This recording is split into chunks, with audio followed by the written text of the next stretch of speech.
everyone, and welcome to the Brighter Together podcast. My guest today is James Taylor.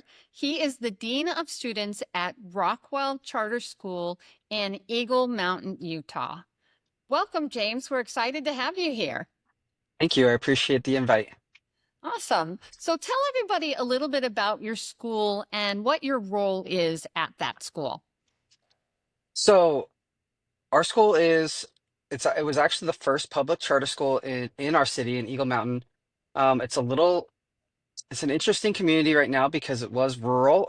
I'm actually from the area. I grew up in a neighboring community called Saratoga Springs, and back then it felt like you were on an old school Utah pioneer trek to get out to Eagle Mountain from my house.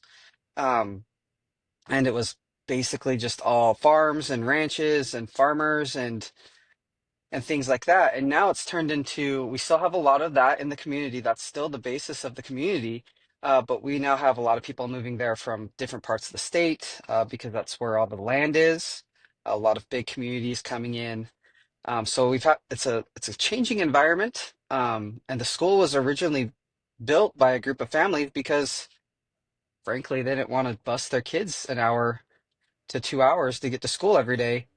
Um, and Yeah. now there's a public high school out there. There's a bunch of middle schools going in. There's going to be a new public high school out there. So Wow. we fill the need, and now we're just trying to fit in where we can still be effective.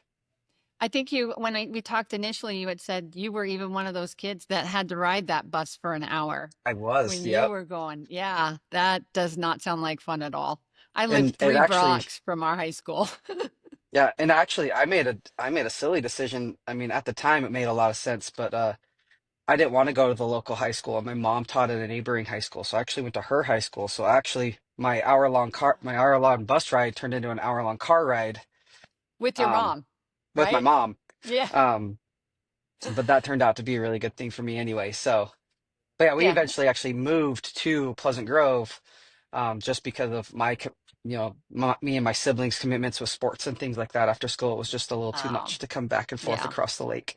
That makes sense. That definitely makes sense.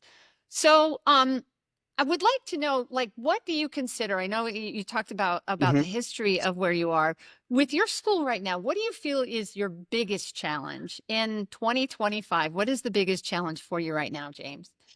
So the biggest challenge we're coming into right now is, like I kind of already mentioned it, is finding where we fit in the educational sphere um, in the area. There, Utah is still really focused on the big public high schools, and people want to be a part of that community, which is phenomenal. I grew up in that community. Um, I still get contacted by my high school community frequently, and I still have some long-lasting relationships from that time period. Um, and so originally the school had a lot of students and was a very viable educational institution until the big public high school was opened, and we've seen a decline since. And Mm, now we're trying to differentiate ourselves from, are we just another school? Um, we've also run into some really high profile before my time and now in my tenure as well, just really bad publicity hits, just the school being associated with funny things or how it has a reputation, and really trying to fight through that reputation and provide the best educational experience for our students, hmm. um, Yeah. and be able to keep the focus on the students. And we're kind of in a change of how we're doing that. We're changing our to a competency grade based grading system. We're really pushing higher rigor in our classrooms. We have the three R's: rigor, relationships, and I can't remember the last one actually. But I focus on the rigor and the relationships. My job is basically relationships as dean of students. Right. Um, Right. so Yeah. those are the two that apply to me the most, and it's Mhm. been we've seen some positive change from it. We've seen a lot of parent support. We've seen a lot of kickback as well. And that's okay because growth happens as you communicate with all the interested stakeholders and all the interested parties and really try to figure out what's going to be best for these students. Yeah. Yeah. And so with that in mind, if you had a parent that was considering coming to you, I know you've talked about the Hmm. rigors and all that. What other things would you say? Like, do you guys start from kindergarten and go all the way through 12th grade? Is it just high school? Where do you guys start? We are 7 through 12 right now. 7 through 12. Okay. Yes, and I know we're trying to build some relationships with some of the K through sixes and K through eights, charter Yeah. schools around us, Mm-hmm. and try to, bring in some of those kids because when you send your child, my children, so my one and then my fiance's three, they all go to the same charter school, Mm-hmm. um, and so that's, we're a charter school family. And so when you choose these, when you give the choice of education to the families, you have to provide something that you're not going to get at this neighborhood Right. schools. Mm-hmm. And so ours currently right now, it's our small classroom size. Mm-hmm. Um, when my first teaching position, I was a special education teacher. I still am. That's my specialty. Mm-hmm. Um, and my classroom, I was a self-contained classroom, and my I was next to the US history teacher, and he and I coached basketball together, so one day I could hear it just sounded like he was having a rough day, so I went and took him a Diet Coke. We bonded over, we both like to drink Diet Coke, and I walked in his classroom and I'm looking around, because my classroom had 8 kids in it, and I'm like, where did all these kids come from? And I was teasing him, I was like, dude, kick some of these kids out, send them back to class, like this is wild. And that was his classroom. And then, That yeah, he was looked at me, that goes, was he goes, his Coach, this is my classroom. He's like, I've got 48 kids in here. And I was like, wait, what? 48 kids. He's like, yeah, I got to Wow. teach 48 kids US history. And he's like, and 90% of them don't even know what class we're in right now. Oh, And wow. that was one of my light bulb moments, is like, whoa, Yeah. wow, like Yeah. something's got to change. Yeah, And for sure. that was a neighborhood high school. Um, I was really close to, it's actually, my dad was a semi-celebrity in this little small town.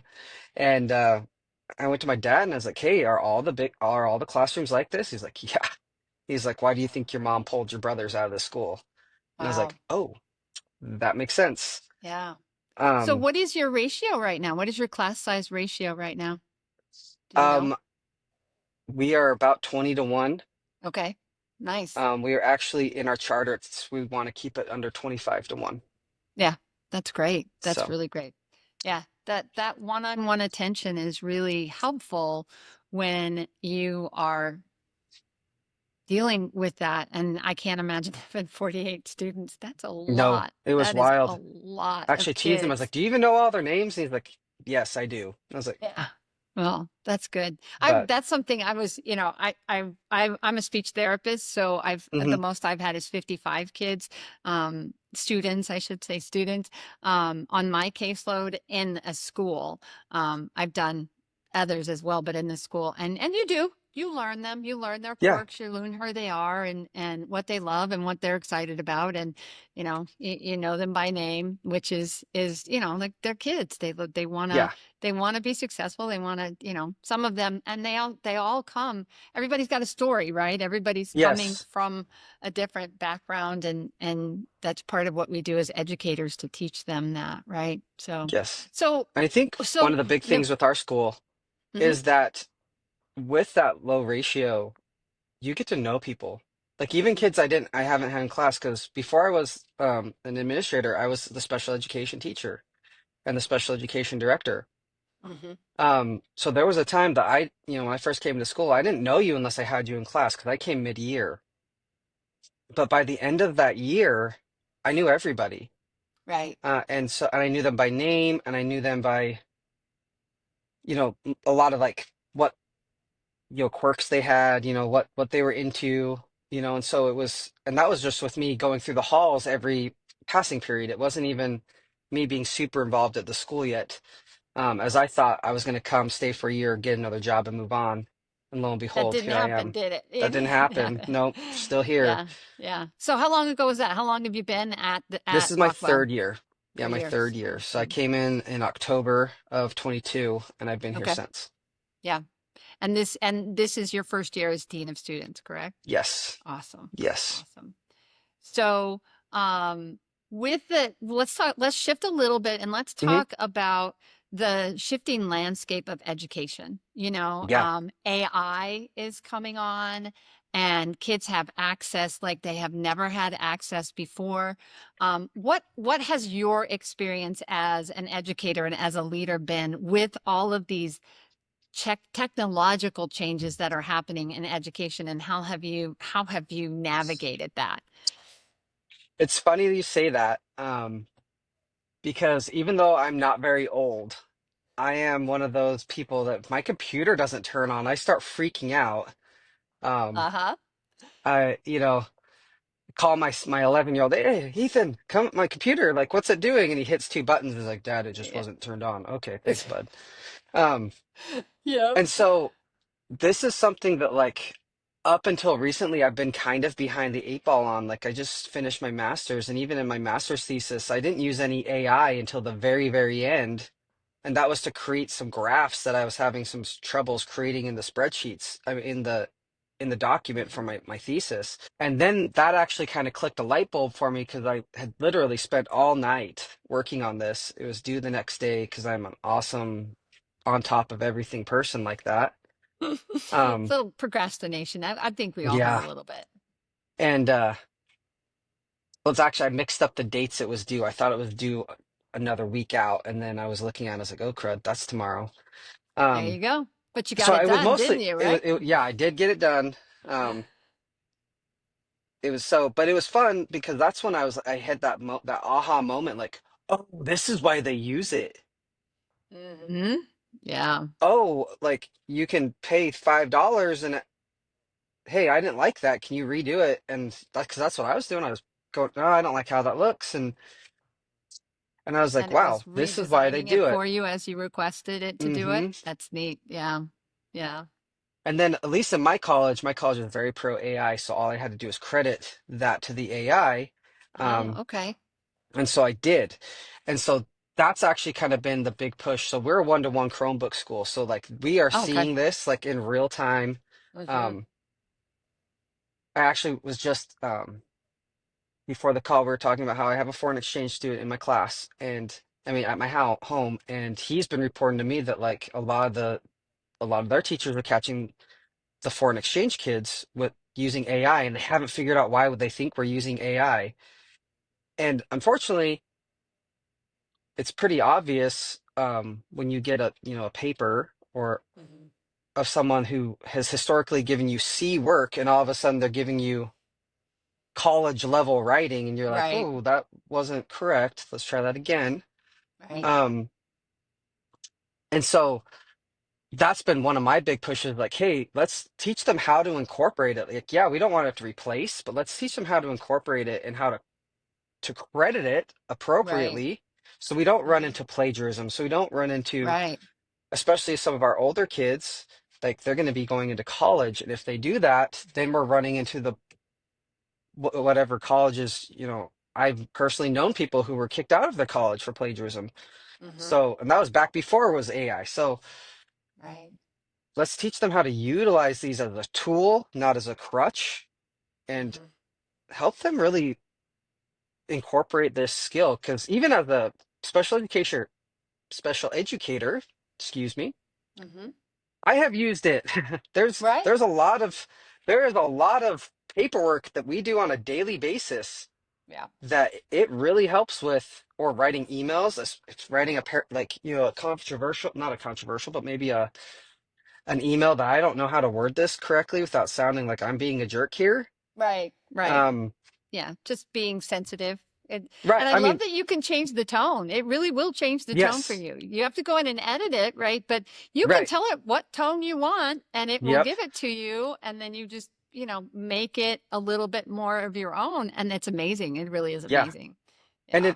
in that sense, when it's a tool that you can use in accordance with the education process, I think Mm-hmm. it's great. Just like, I remember my mom handwriting IEPs. I really remember that, Oh, when she wow. first started. So Wow. like Yeah. how this is just the new version of being able to type these up in a word processor and print them out. It's literally the same thing. Yeah. We just have to learn how to use it appropriately. So it's not writing your entire IEP here. Chat GPT, this is all the info. Write it for me. That's not going to work because now it's not No. individualized education anymore. Right. Exactly. Yeah. Um, but when you can look at it, read it, and be like, that actually sounds really good. Let's Hmm. use this aspect of it for our goal, or use this aspect to convey what this data means, because it might be doing it a little bit better than I am. Hmm. That's where it No, I becomes get it. something we can use. A And that's useful just tool. with us. Yeah, but the Right. students need that too, because they're, as much as the world is changing for us as educators, it's changing for them. And their ability to access it and use it and manipulate it. And I don't mean that like negatively, but just how to use it Yeah. No, I in get it. accordance in Yeah. their life. It's going to be a part of it. So It's like, not let's going make sure we're away. teaching them. No, we're not putting the genie back in the bottle here. So like, let's teach them how to do this in a way that they're still going to learn, because right now they're using it to accomplish a task. I have this 7-page research paper. I don't want to write it. Here, write it. Okay, cool. That's just a task. You didn't learn anything from that, having it do that. How are we going to take this as a tool to help you learn this information, why you have to write this, or what skills you need from writing this research paper? I Yeah. think that's kind of the crux that we're That's trying to so good. Yeah. balance. And it is a balancing act. It's a balancing act for us as educators. It's a balancing act for parents to Hmm. know what their students are doing. And it's a balancing act for the kids. And I think there's a really great piece for them about integrity and morals and Hmm. empathy that they can really get from AI, which I think is Yes. yeah, I think it's a great thing. It's kind of a scary I was intimidated as well. I'm 57, Hmm. so I'm like, oh, I don't Well, understand all of this, but what I've seen, I really, really have been impressed with how incredibly helpful it is if you use it properly, right? So yes. it's We like went any to other tool, right? yeah, we went to the special education law conference in Utah this year, me and my special education team. And with our starting to use AI components to our IEP writing process, we went to the one that was focused on it, and they brought a ton of case law where teachers were actually getting in trouble for completely writing their IEPs on ChatGPT or other AI focus, and I was shocked. I was like, man, like I became in special education, like so I'm a classic. I became a teacher so I could coach. I coach basketball. Um, Mhm. and now with my new role, I'm kind of starting to transition away from that, trying to find someone to take that spot for me, um, and take that over. But I had a decision to make. I could try to be the classic PE teacher that just is there so I can coach basketball in the winter, or I could do something more with the potential that I had. Right. And I chose special education because I served as a missionary for the Mormon church, after high school. And for some reason, I found that I could really help break down really complex things to young students, young kids, with their parents' permission, of course. And I was like, man, one of these kids had really severe, like to this day, one of the most severe cases of AD, unmedicated ADHD I've ever seen. He came from a really poor family, so there were no supports being offered. Mm, Now mhm. in my head, I'm like, oh, we could offer this and this and this. The school should have Right. been doing this, this, this, and this. Um, Yeah. but he was just your classic, like big school kid that just kind of fell through the cracks. Everyone's like, oh, he's just frustrating. Let's push him off that Yeah. way. And Yeah. Move them on. and Right. um, Hmm. when there was a moment where someone asked him a question, it was a really complex spiritual question, and he answered it beautifully, and I was worried. I was like, "Oh, he's not going to answer that very well."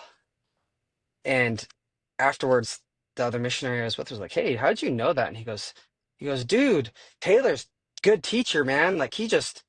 And I was like, "Wait, if I can get this kid Right. to understand these really hard concepts, what could I do in a school setting, Hmm. Hmm. where I'm teaching something that they need? Like this is something they're choosing to learn about, um, whether it's reading or writing or math." I ended up teaching math, which is ironic because I was really bad math student. But and I realized I wanted to do something more with my life than roll the balls out and go win a bunch of basketball games and hopefully win a state championship someday. And Yeah. while I still would love, like, I still love rolling the balls out and I love coaching my boys and I love those 4 months in the winter, like, there's so much more to life. There's so much more. Yeah. I can be such a bigger effect in my school as a teacher, an educator, um, and especially this population where it's hard. I watched my mom do it. When I told my mom I was doing it, she told me I was crazy. Um, my dad apparently, like when I called him and told him I was changing my major because my dad's a chiropractor, so I was actually on the pre-med track to go to Mm-hmm. chiropractic school. Yeah. Apparently, he had already figured out that I wanted to be a special ed teacher. Um, Ahead of you. He knew before you. Yeah, yeah, he sometimes actually. parents are I remember amazing that that way. phone call. I said, "Hey, I changed my major." He goes, "Is it special ed or is it history?" I was like, "How'd you Oh, know?" good. And he goes, Yeah. "I've known." He's like, "I've known." He's like, "I've known since you were in high school." He's like, "I never knew." Wow. He's like, "I never thought that you would actually go to chiropractic school." Amazing. But yeah, That sounds like you had some supportive parents. That's great. That's really yeah. And my great. mom is actually, she's a principal now. And so it's kind of funny that I've actually really kind of followed her footsteps, and my brothers have really followed my dad's. Mm-hmm. Um, but I always wanted to get back to where I was going with that, is I always wanted to be more than just the guy who coaches. Right. Like Yeah. I And don't it sounds like you like have. You've done it I'm beautifully, trying. I'm successfully. Yeah. trying. I think you should be very proud of what you've accomplished. I think that is amazing. Well, listen, we're getting close to time. I Yeah. have one last question I want to ask Hmm. you, and thank you so much for what you've shared so far because I see your heart, and that's really um, I love that for the podcast and for your school because obviously you are going to do amazing things there, and it's Thank you. evident to me. If you could miraculously solve one challenge in schools, what would you want to solve? I think what I would like to see changed, if we could do it, is it feels like I'm going to use a trigger word. I feel like there's a pandemic of apathy in our students right now. Mm-hmm. Um, and if I could wave a magic wand and just help them understand why we're teaching this, the effects it can have on your life, the lessons that you learn in school. Well, I get it. Like I was a math teacher. I get it. You don't need to know y equals mx plus b in real life. I get that. Mm-hmm. But that problem solving that we're triggering, hey, I know something. I know how to solve this somehow. Well, there were letters in it. Hey, okay, wait, was it this? Was it that? Oh no, it was this. What goes where? Oh, that's right. They said this, and that problem solving Mm-hmm. is so important. Yeah, you may never have to graph another line in your life after school, but that process of learning Mm-hmm. rather than just trying to shove it into a computer or a Mm. calculator or an Oh AI yeah. system Uh-huh. and just get the answer. Right now, it feels like many students are more task oriented, um, completion checklist item oriented rather than what I'm supposed to learn. And that is the one thing I would change. If we could just get them back to understanding why we're doing what we're doing Mm-hmm. and the importance it could have on their lives, um, I think it'd go a really long way and help them understand that like so many of them are meant for so much more than what they what their current trajectories are on, Yeah. and just that engagement inside themselves, not just to education but to life in general, Yeah. um, would help them Embrace so that whole much. process, Yeah. right? Embrace the process. Yes. Okay. Well, James, thank you so much for your Yeah. time. I think this has been a really great conversation. Where should people go if they want to learn more about Rockwell? Where would you ask them to go? You can always just email me, jtaylor@rockwellhigh.net, or you can go to our brand new website, rockwellcharterschool.org. Great. And then Thank we're you also on so much. Instagram and Facebook and all that. So just Awesome. search Rockwell Charter School and we'll pop up. All right. Well, thank you. Thank you for your time once again. And it's been a great conversation, and I am excited to see where you guys go from here. Thank you. I appreciate it.